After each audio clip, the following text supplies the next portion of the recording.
وسيق الذين اتقوا ربهم إلى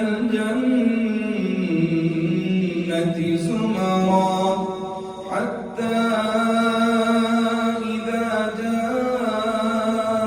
جاءوها وفتحت أبوابها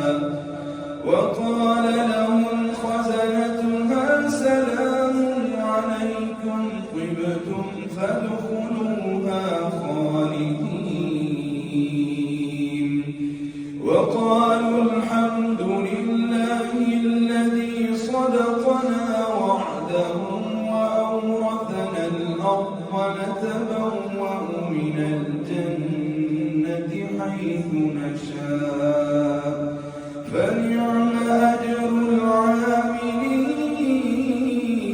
العاملين وترى الملائكة حافين من حول العرش يسبحون بحمد ربهم وقضي بينهم بالحق وقيل الحمد لله رب العالمين.